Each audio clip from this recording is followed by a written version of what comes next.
Good evening, everybody. Thank you very much for the honor to give this prestigious lecture. I understand there are very, very prominent lecturers that have done that before me, and they will come after me. Now you have to put up with me for today. Well, I'll try to do something about it. So here are the people to whom I owe a lot of gratitude because of their conceptual input and because of their prominent data input. I'm not sure you can read this. I just hope you can. And I won't have the time to do that. They're both in Cambridge and at Caltech. And I'm particularly grateful to the Wellcome Trust for their absolutely generous, marvelous, and flexible funding. It's unbelievable what they're doing. Yeah, and of course, the lecture is in honor of A.V. Hill.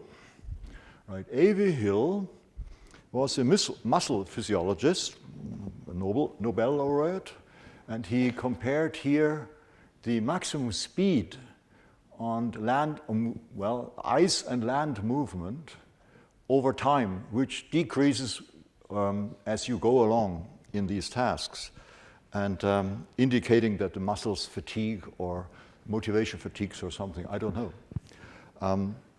So I think this is a fitting introduction to the lecture. We want to know why we run. We have our muscles, okay, that we understand. What we understand much less is where our motivation comes from. Why do we run, and what are we running for? What are we trying to achieve in this? What do we get for the running? Right. So what we get for the running is obviously a reward. We're getting something that's good for us, otherwise we wouldn't do it and rather stay in bed. The rewards need some definition. We talk about primary rewards that we need for survival and for reproduction of our genes. And these rewards come in solid form or in liquid form. And then we have a number of other events, situations, all kinds of things that we desire, that we want to have, and that are worth undertaking some effort. Like, and rewards lead to addiction. That's the practical problem that comes out of this. Addiction to wonderful ice cream in the island of Naxos, or to artificial drugs that bypass the sensory receptors and directly go into the dopamine system and screw it up and provide an overly strong dopamine discharge or dopamine surge. Rewards are uncertain. They're they're associated with risk. Rewards produce not only ice skating and running, but also 12,000-kilometer foraging flight by the albatross over the Southern Ocean. Rewards make you do PhD work or postdoc work, and you discover something. When Jean-François Champollion deciphered the hieroglyphs on the Rosetta Stone, I'm sure that was a big reward to him, and I know already what his dopamine neurons were doing at the time, a couple hundred years ago. Rewards, of course, can be very artificial, but absolutely wonderful, like this not very much known German expressionist who died at the age of 26 or something in one of these wonderful European wars called the First World War, within the first few days. Rewards come out of social encounters. What you see here are some quite themselves enjoying fellows, including myself, at a dinner with sushi and sake and beer. This is another renowned Bernard Balleine reward researcher, and there are a few more. Rewards, if you have the right hormones, come in cars. And of course, there's a thing called the common currency, which is the basic unit of rewards, like money. Okay? These rewards, as we define them as object, have some functions. And this is what we had to do when we started this business 40 or 50, 45 years ago. We had to invent everything, including we had to invent a definition or figure out a definition of reward, because at the time it was simply positive reinforcement, and people tell me that they had difficulties publishing papers when positive reinforcement was in the title of the paper. So you better talk about reward, and then nobody knows what you're talking about. So we had to come back and think what it is. And we found out, and I think it's pretty much accepted with a number of small variations, that rewards have three functions. The first function is learning. This is what Pavlov said 100 years ago. Rewards make you learn something, like associating a bell with a piece of sausage. Okay, so you see all these stimuli here, which are actually fruits, which you don't know, but if you experience them, you will know that you like this one or that one, but maybe not this one. So they make you learn, rewards, okay?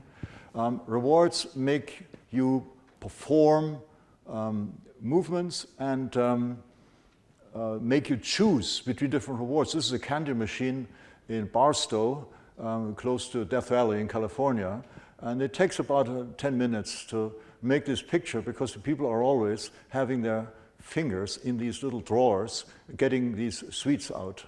And so the sign here says, do not put your fingers into these drawers here, okay? So rewards are attractive and you can choose between rewards.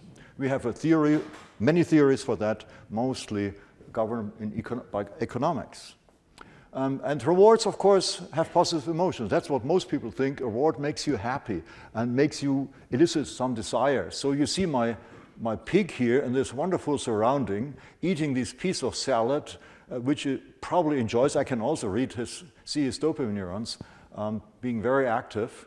Rewards generate pleasure. That's a reaction to something, or this is something we're seeking internally. And that, in the long run, produces a state of happiness. So happiness is a state, whereas the pleasure could be an immediate experience, subjective experience. And desire. If we know a reward, only when we know the reward can we desire them or not. And this can be evoked by this reward, or we can internally generate a desire of a reward we don't see in front of us, like the dinner in an hour or so. And that, of course, goes very far. It presents a goal for behavior.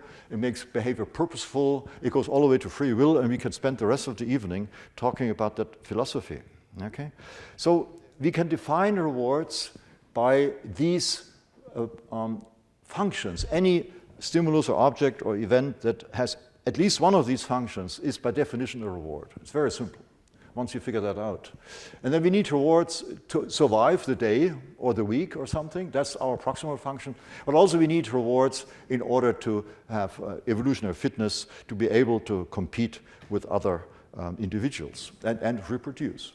And so there is a very nice philosophical discussion in a book of less than 200 pages by Tim Schroeder, The Three Phases of Desire. Although the book is almost 20 years old, it's a wonderful book, very easy to read. I can recommend it, and this is what I'm recommending to the students as well. Okay, so then there are structures in the brain in which reward is processed as such, not in association with movements, not in association with stimuli, just reward. And the dopamine neurons, almost all neurons process reward. They process many other things, including movements, but I'm looking at a particular dopamine signal, the fastest and strongest signal, and that is related to reward. And then we have the orbitofrontal cortex, we have the striatum, and the rest of the basal ganglia, and the amygdala, where we find reward neurons, and these structures are interconnected, reciprocally interconnected. So we can define a basic reward system in the brain. These are not all structures in which rewards are processed, but that's at least a good start. Okay? We are looking at signals in the brain. We do neurophysiology. We look at individual neurons. And this is very simple. We have a brain called we have an information processing system that's called the brain. This is an old-fashioned CPU, and then you take a probe here to that contact and to that contact, like this probe here. That would be something like these Tektronix probes, like an electrophysiological recording electrode. Let's say you have 3 channels, and then you get time-specific signals, and then the question is, what do these signals represent? And we are going to look for reward signals that, as I say, present reward information, right? Which kind of information do these reward signals carry? Okay, we have to cannot just say they are interested in a reward. We have to be a little bit more specific. So what we did is we went into the brain of a monkey, lowered an electrode 28 millimeters from the cortical surface, to the area of the dopamine neurons. That's the midbrain. Here's the frontal cortex, of course, spinal cord, cerebellum, visual cortex, and so forth. Dopamine neurons are right here inside the brain. This is a dopamine neuron, not terribly big. You record with an electrode from the extracellular position. Intracellular recordings are far too delicate in a behaving animal. You get some electrical signal that has a certain duration and a certain amplitude, and then you feed the signal into a threshold discriminator in order to get digital pulses that you can feed into your little computer.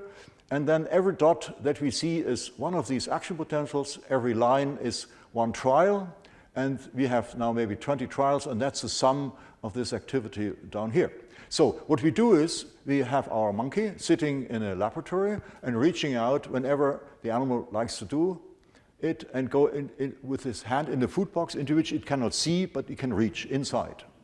Okay? And what we see is that when the animal starts the movement by releasing the resting key here, at this time, the neuron has a higher number of action potentials per unit of time. This is what we call a signal. This is, of course, also a signal, but this is the signal we're interested in. The change in activity, the change in voltage, or whatever you call that, in relation to the reward or to the movement. Who knows? Okay, dopamine neurons are deficient in Parkinson's disease, so it could be movement. So we have to start testing the stuff a little bit.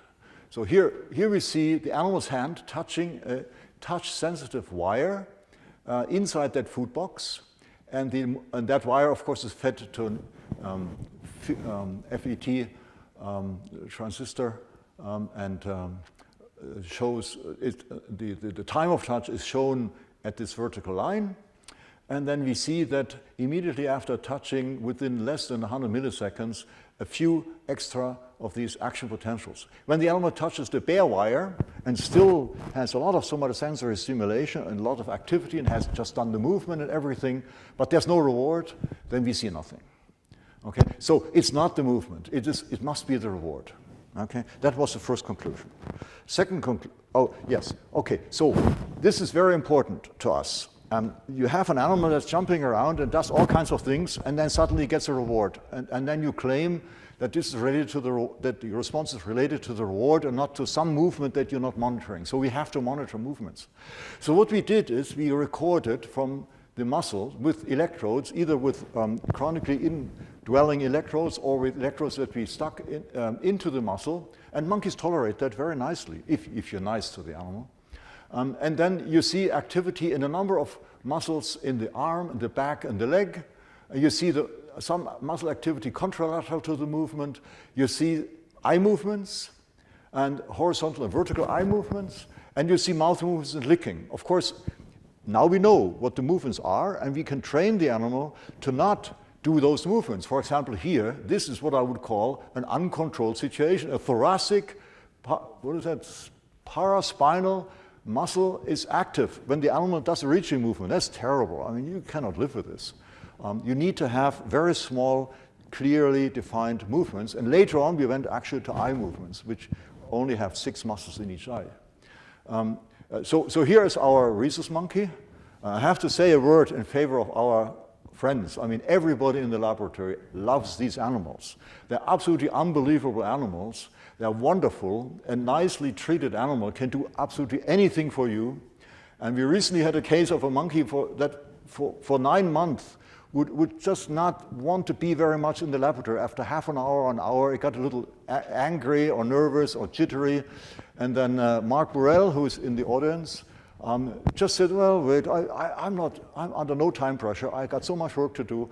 I'll just put him in every day. And now he tells us that the animal is actually getting very cooperative. He never goofs up because Mark is a nice guy and is a nice guy to the monkey. Right? So this is the situation here that I just showed where the animal does these reaching movements, in which case we recorded these muscle activities. And the trick is then when we record a muscle activity, we can train the animal to relax its muscles before it does the movement. And then we know precisely what's happening. Okay?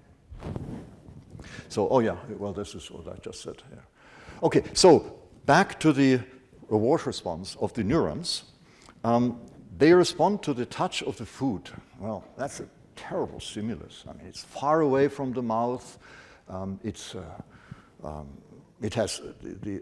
piece of apple. It has some viscosity or something. It is liquid. It has sugar in there. The animal anticipates what he's getting in his mouth. It's a totally uncontrolled stimulus. We have to control this. So what we do is we put a tube in front of the animal's mouth. It doesn't touch the mouth, but he can lick at the mouth, at the tube. And then we can open a little solenoid valve electronically from a computer for maybe 20 milliseconds or 30 milliseconds, and that the flow of this liquid then produces 1 or 2 or 3 little bubbles or little drops of liquid that the animal then can lick. And the animal notices that because the drop comes out in front and then stays there until the animal kind of licks. Right? So when we do that, we get a very nice response in the dopamine neuron. So first conclusion, the neurons are not interested in a particular type of reward. They're interested in food, they're interested in liquid, and they do more. So we have to go back to understand what's going on to our Pavlovian learning thing. So there's a stimulus here that is, let's say, arbitrary, neutral. Animal has no idea what that stimulus means. It's just a nice visual stimulus. Here's a drop of liquid 2 seconds later. And if that drop of liquid occurs repeatedly, we say dependent on that stimulus or contingent on that stimulus, many times, like 5 or 10 or 20 times, then that stimulus becomes a reward predictor.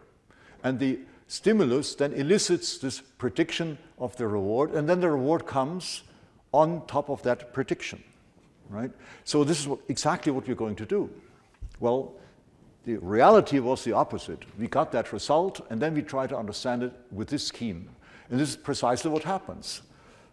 The response to the reward shifts over to such a reward-predicting stimulus, which is very nice. Now, this stimulus, this is a little visual stimulus here, is something like touching a piece of apple. It's not quite the same thing, but it's categorically very similar. The other thing is that there's no more response to the reward here, right? So this is a reward neuron that doesn't respond to reward. We have a little problem. And the neurons were very similar to each other. There was neuron after neuron after neuron that showed the very same response, a little bit in the magnitude different, of course. And then we were telling ourselves jokes. With Thomas Jungberg, he was very funny, and I can be funny when things get too boring. And so we were telling each other's jokes, and we were laughing, and the monkey understood that and wouldn't work anymore. So he got the stimulus, but he wouldn't do touch something, and then he wouldn't get a reward. And what happens is this here. If the animal screws up the thing, the stimulus comes, the stimulus evokes the response, because the stimulus is in front of the animal, it cannot escape it unless it closes the eyes, which they usually don't do. But then the response is the activity of the neuron is depressed. And so we thought we had lost the neuron, but of course it comes back here, right? So this is only a couple of hundred, maybe 300 milliseconds. Okay, that's very funny. We could not understand this until we realized there is something with the prediction, and this is what's written here on the left-hand side. Right? What we get is there is a reward prediction error. That's the simple difference between the reward that the animal receives, we call lambda, and the reward prediction called V. So here, there's no prediction of the reward. The reward comes at any time, and the reward comes and bang goes the neuron. Here, the reward is perfectly predicted by the stimulus and occurs, and there's nothing. And here, the reward is perfectly predicted, but the reward doesn't come because the animal screws up, or we can do more controlled experiments. We can stop the liquid tube from delivering reward, even though the animal does the movement. He won't do it for very long, but he does it a little bit, and we get exactly the same result. It's got nothing to do with the animal's error itself. The error term comes from a very general term in machine learning or in reinforcement learning, which is simply the difference, the discrepancy between the reward that's received and the reward that's predicted, right? The animal does not need to do an error, okay, itself, right? And this prediction error, the lambda minus V, is the crucial term in the Roscoe-Wagner learning rule. That's an asymptotic learning function in which there's progressively more prediction occurring with the reward prediction error being positive until the asymptote.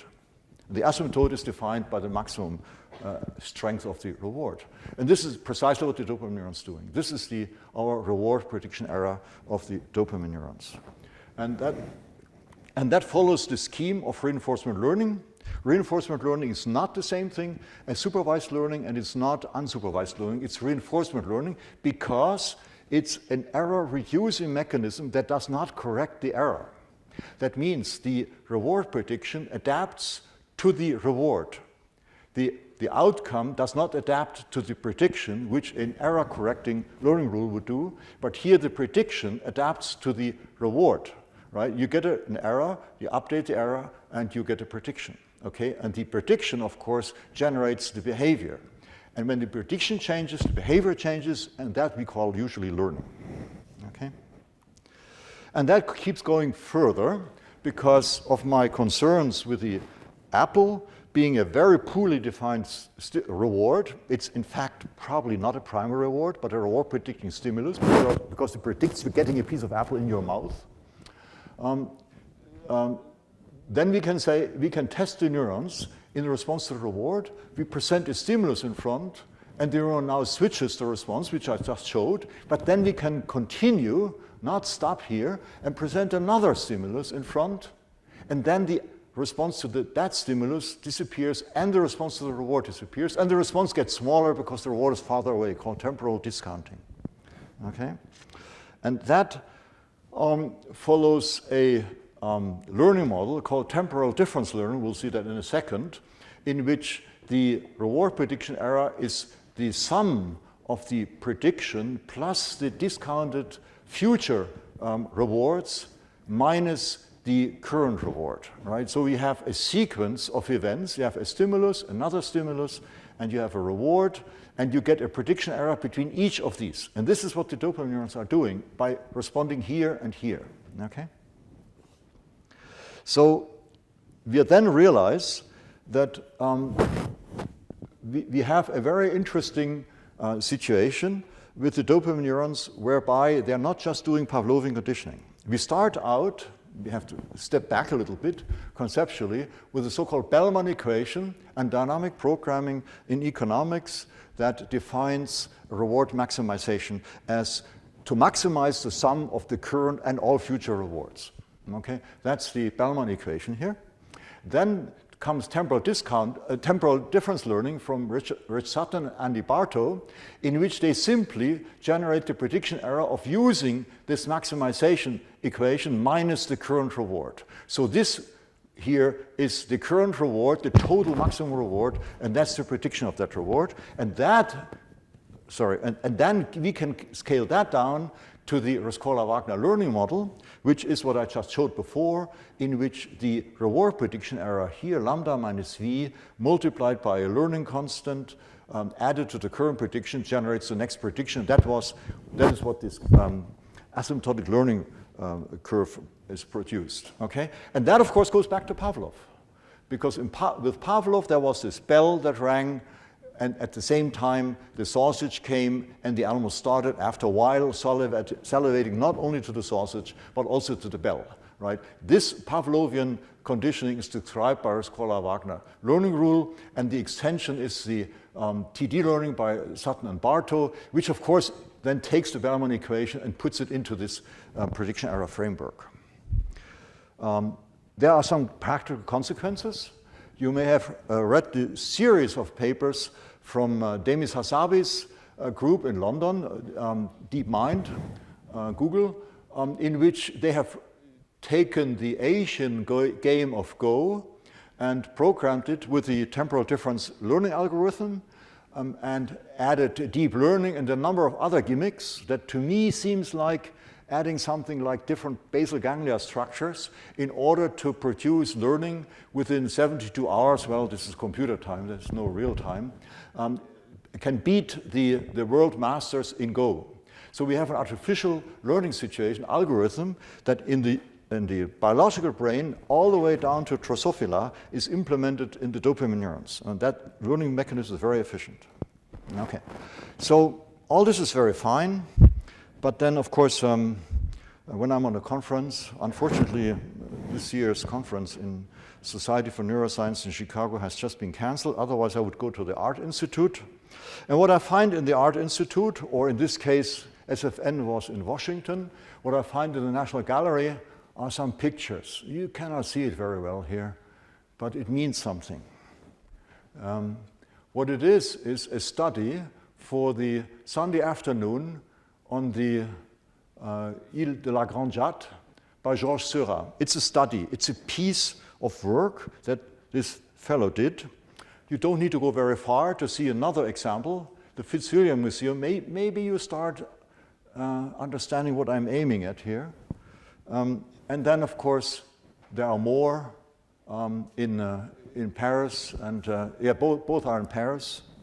And then you realize what this is all about. Look at the bottom right, and here's a beautiful picture.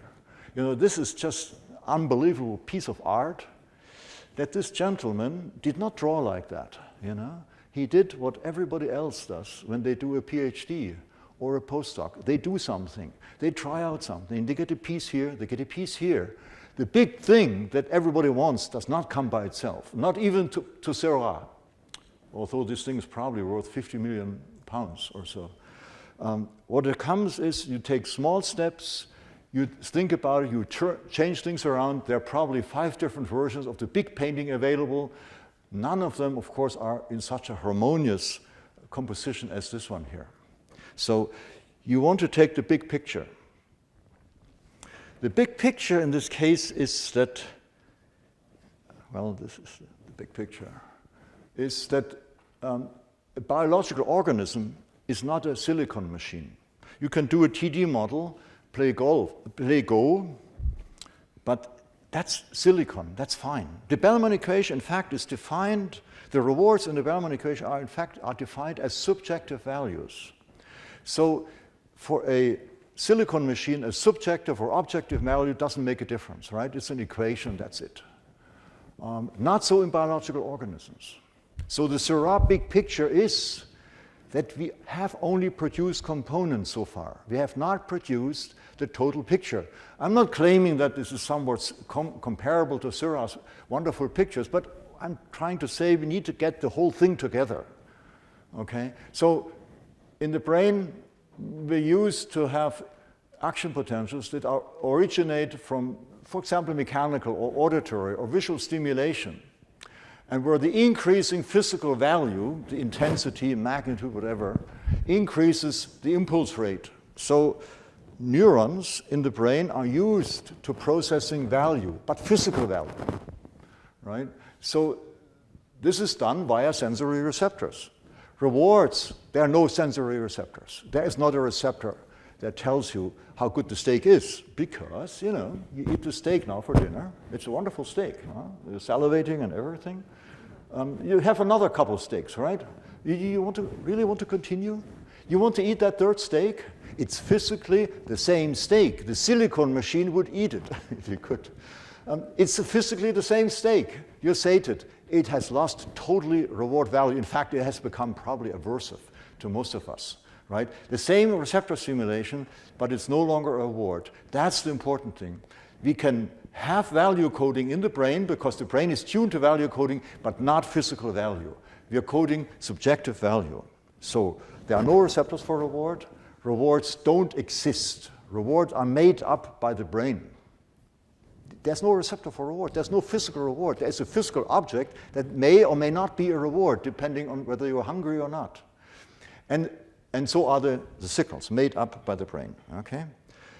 One way to approach that is to go back to textbooks, undergraduate textbook, look at the utility function, concave, gradually flattening utility function. The law of decreasing marginal utility started out with Daniel Bernoulli almost 300 years ago, beautifully axiomatized by von Neumann and Morgenstern. Okay? That is a mathematical definition of subjective value. We don't want to have subjective value estimates ad hoc at one plate, like with temporal discounting or so, or with risk. We want to have a mathematical function that explains choices without the function being being established by exactly those choices, right? So, okay, so let's try to do something like that.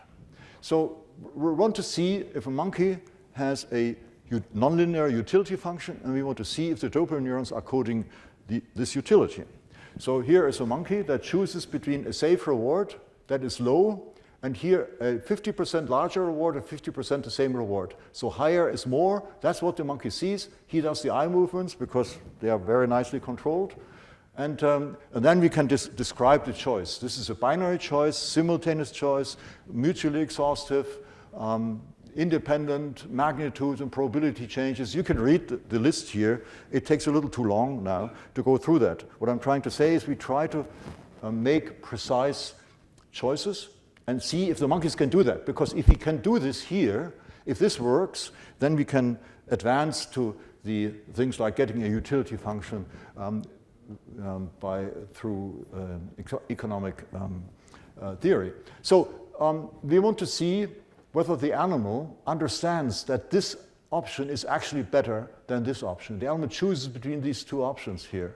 So when we plot the probability distribution for this blue, it's this here. When we plot the red one, we see that's equal or higher. So this is first order stochastic dominant. And in fact, in here, it's in every case, it's either better or the same. Okay? And the monkey understands this. The monkey chooses the risky outcome here that has 50% higher reward compared to that reward, right? The animal doesn't know what he's getting here, but here he knows exactly what he's getting. So he's choosing this here. Is this risk-seeking? Is the animal a risk-seeker? That's a possibility. All right, let's do the experiment. Same stimulus here, same outcome, but here we move the safe reward higher. Now you realize, I hope, agree with me, that this is the better option than this. But if the animal is risk-seeking, very risk-seeking, he would prefer the green option. Okay, here's the distribution, very clear, fine defined, and the monkey understands this. The monkey chooses the safe outcome much more frequently than the other outcome. This is stochastic choice, so there are a few dominated choices in here where the monkey chooses the less good option. We can talk about that, probably exploration or so, but we don't have the time. Okay?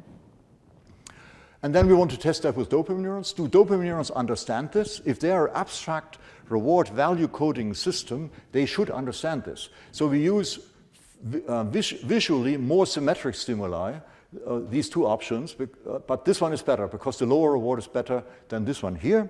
And the neurons understand this. They have a stronger response to the better reward compared to the other reward. So this works. We can work with these stimuli. Then we will use these stimuli in a very organized manner with psychophysics to establish a psychophysical choice function, and we see that the so-called certainty equivalent that indicates the value of the risky outcome in the currency of the safe outcome is higher than the mean value. That means the animal is risk-seeking here, but with higher rewards, this is reward amount, with higher rewards is the opposite. So the animal is risk-seeking with low rewards and risk-avoiding with large rewards, which is what many people do. And then when we use a particular procedure, the fractal procedure or chaining procedure, we estimate a utility function, and that shows again convexity here, which indicates risk-seeking, and concavity here, which indicates risk avoidance. So it seems to work. So we have a utility function now. This utility function is very funny, but it shows in low ranges that animals, and here humans, are ready to gamble a little bit. It's called the peanuts effect. It's just a little thing. You might as well gamble a little bit. But when it comes to serious outcomes, to serious rewards, you don't want to gamble. Okay? So we take our utility function here, our S-shaped utility function, and we plot the responses of dopamine neurons to different reward amounts. This is the reward amount down here. We need to have an unpredicted reward because the prediction error coding, and we see that the neurons follow this S-shaped curve to some extent, but surely not the linear form. That means the neurons are doing coding utility. Okay? So there is a neuronal function on the x-axis that is nonlinear. Okay? This is not a terribly good test. We have a much better test when we look at the reward prediction error responses in gambles. Here's our function again. I'm sorry, I'm going into detail, But it's a very nice result that Bill Stauffer and Army Luck produced 8 years ago in the lab. So we take these gambles again. We have a top outcome and a bottom outcome, each one 50%. And then the mean is in the middle. So the mean is the prediction. When the top outcome occurs, you have a positive prediction error. When the bottom outcome comes, you have a negative prediction error, right? And you can plot the expected value, the mean, and you can plot the bottom outcome, 0.9 milliliters, the top outcome, 1.2 milliliters. And then, of course, you go on the utility function, right? So this is the prediction error. You go on the utility function, and then this is the top outcome, this is the bottom outcome, and the expected utility, the mean is just in between, right? And so you have a certain positive utility prediction error. That's this here, okay? We don't have a response yet. I'm just talking of the gambles. Then we take a gamble and put it, the same gamble, but with a lower mean. Put it at the lower part of the utility function where the function is steeper. Okay? We do the same thing, and what we see is that the positive prediction error in utility metric is larger here than here, although the physical reward prediction errors are absolutely identical. This is what we're going to use now to see if the neurons, this is a much better defined task, whether the neurons are coding utility, okay? And this is the result. The response to the top bar produce a positive prediction error is an excitation. The response to the lower bar, to lower reward, the outcome to lower reward at the time of the reward is a depression of activity. And when we plot this on our function here, we see that the response is strongest when the utility function is steepest and the utility prediction error is highest. We're looking at the positive prediction error for convenience because the negative prediction error responses are much smaller and more difficult to quantify. Okay? So, the same physical reward prediction error, but different utility prediction errors, and the dopamine responses are different. So they're coding utility as prediction error, okay? And then we can do a control test. I should go quite quickly now with Stiglitz and Rothschild, and the so-called mean preserving spread. So again, 50% each outcome, but this is more risky than this because you exactly don't know whether you get a really good or really bad reward, whereas this one is much less risky. Okay, that's a very nice definition of variance risk as a mathematical definition. So here is the probability distribution of this. Here we plot these two gambles. On the utility function, we see that the red gamble has a higher expected utility than the blue gamble. The idea is that the utility function predicts choices. So, would the animal choose the red gamble over the blue one? Yes, of course it does.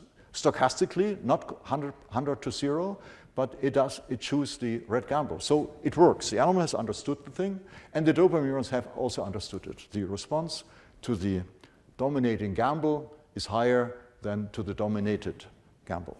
Okay? Right, so maybe one more thing. You may have heard about the so-called self-stimulating rat. The rat touches a lever to get an electrical shock in his brain, and it goes again and again and again, and after a while until it gets tired. Okay? Half of these self-stimulation spots, the location of the electrode, are in association with the dopamine neurons. But whether that was dopamine neurons or not was totally unclear for many, many years until optogenetics came along. And optogenetics shows that the excitation with channel rhodopsin of dopamine neurons increases learning, nose poke behavior here. You see that the effect increases and the animal learns to nose poke more than it did before. So the animal is actually, there's no reward involved. The animal is actually seeking dopamine excitations. That's all the animal is interested in. And it does that for hours. It wants a dopamine excitation. This is unbelievable. No reward.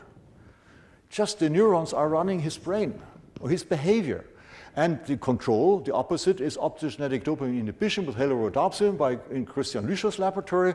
And the animal avoids a place compartment in place preference conditioning in which it receives a dopamine inhibition. So the animals hate the dopamine inhibition. There's no reward involved. There's nothing wrong with this, except that the dopamine neurons are inhibited. The animals don't want that, right?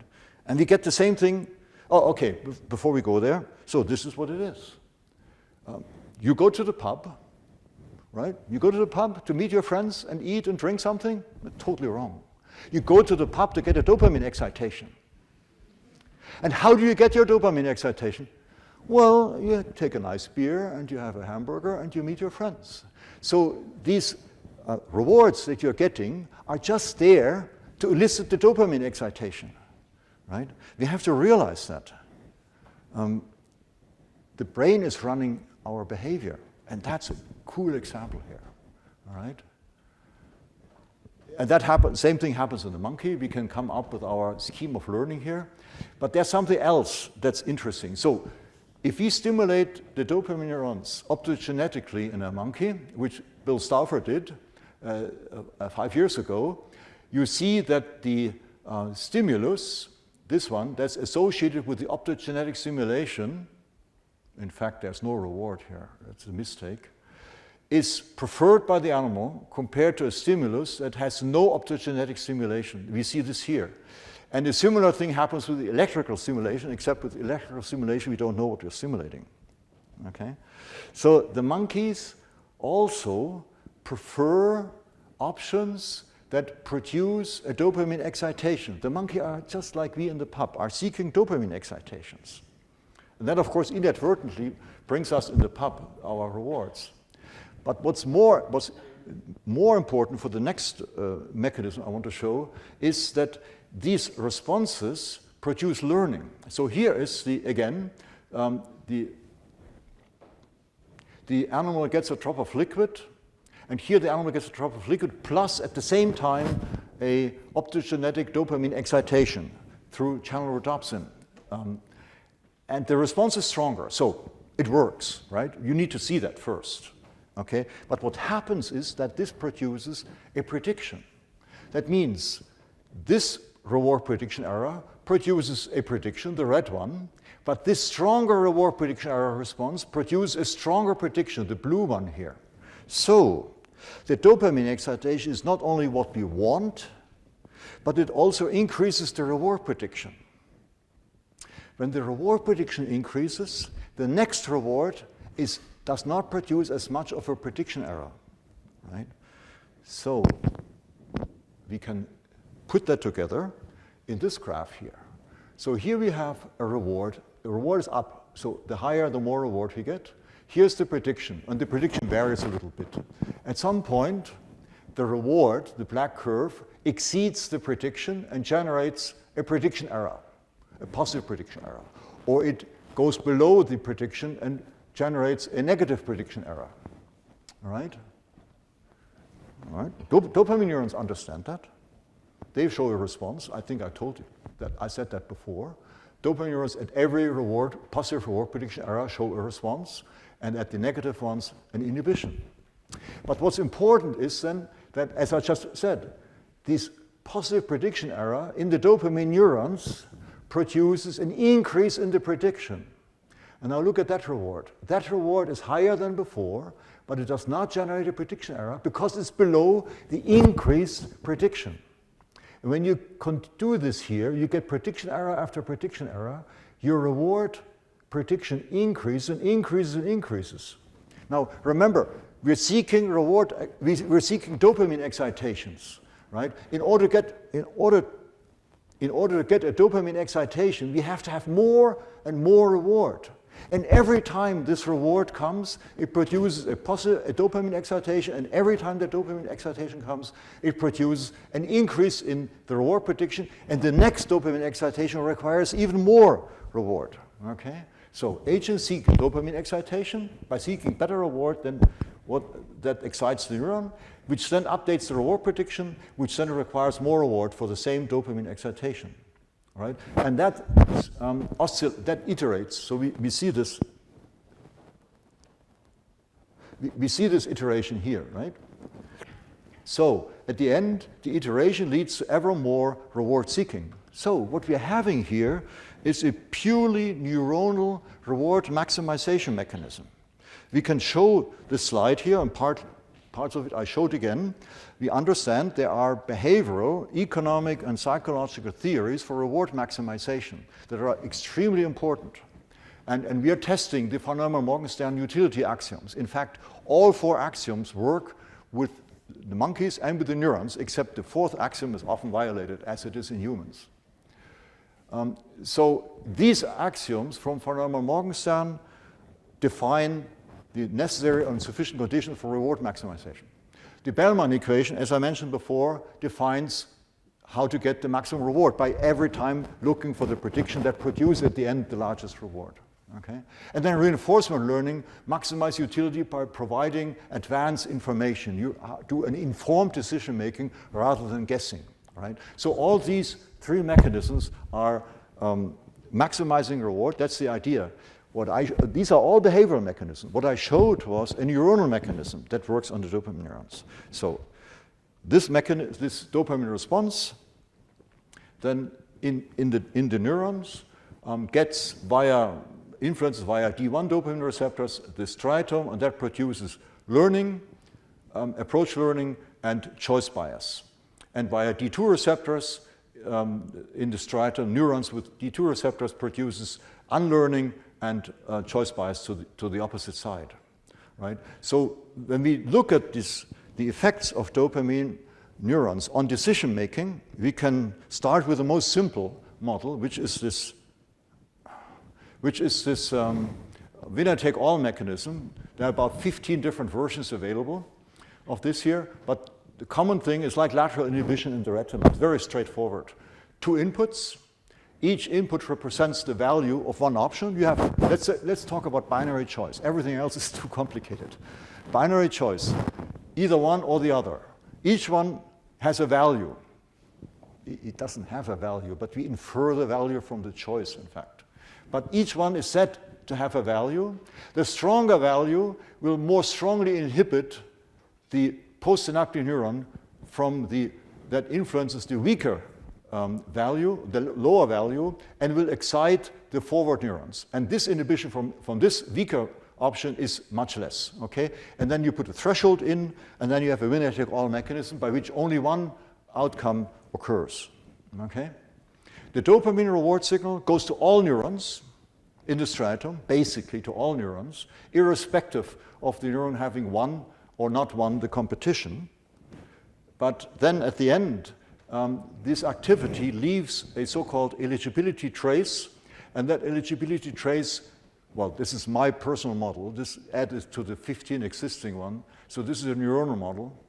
And then this eligibility trace allows the dopamine signal to change the synaptic strength and the value coding of this neuron that has just won the competition, whereas the eligibility trace from the option that just lost is too short, and dopamine will have no influence here. This is not my speculation. The eligibility trace is something that is hotly debated for 25 years now with dopamine neurons, okay? So what is it actually that goes into these options here? And that's actually a discussion I had with one of my sons when we went back from skiing in the car for a couple of hours. And he just couldn't understand it. What goes into this here? The utility of each option, this is our subjective value, comes from multiple sources. It comes, of course, from the reward amount, reward probability. This is physical. There's a positive monotonic relationship between amount and the utility. Okay? The more reward, the better it is, unless you're totally sated. Okay? The second one is the subjective modifiers. That's our nonlinear weights like utility, probability weighting, reference dependency, risk, and so forth. Okay? And the third one, the third influence, that acts on these options, that makes you choose between A and B, is a lot of other stuff. That could be called irrational, like personal history, convention, social effects, moral, ethics, tradition, culture, strategy, heuristics, idiosyncrasy, prejudice, superstition, nationalism, and I better stop here. Okay? So some of that stuff comes from as a reaction to external events. When you see something, you form a risk attitude at that moment. Today I'm risk avoiding or something. But some of this is also internally generated. And if you've been yesterday at the talk, at the Sangville Club talk by Richard Holton and have watched the, maybe somebody has in fact, watched the discussion between him and Tony Dickinson, you will have realized that this is an extreme oversimplification and it can get very, very sophisticated, and there's actually material for a nice philosophical account of that. Okay? So, and then here I need to do justice to my abstract in which I talked about multiple reward systems in the brain. We have the dopamine neurons with their prediction errors, but then there's a striatum that does not do very much prediction error, maybe a little bit, but it does other things, in particular anything that's related to action and also to social rewards, like the reward that somebody else gets. Okay? Or the reward that I get because of somebody else's action affects my neurons specifically in the striatum. We've done that with Raimundo base. The orbitofrontal cortex, a wonderful decision structure, probably the best decision structure that I know of. Value coding, risk signal, economic preferences, adaptive coding, everything you want from a very versatile reward system exists in the orbitofrontal cortex. But it's not all neurons. In dopamine neurons, it's like 80–90% of neurons that do reward. In the orbitofrontal cortex, it's in our hands, it's 20%. Other people go up to 60%. Okay? The amygdala is traditionally the fear structure in the brain. You ask 10 neuroscientists, and 9.5 will tell you it's a fear structure. Well, that's true, but it's also reward. And we found beautiful reward signals in the amygdala that go all the way in the transition for value coding to choice. Okay? So, and these systems are interconnected, as I mentioned before. Okay? So, conclusions. Agents seek dopamine excitations. To obtain the dopamine excitation, agents seek better rewards.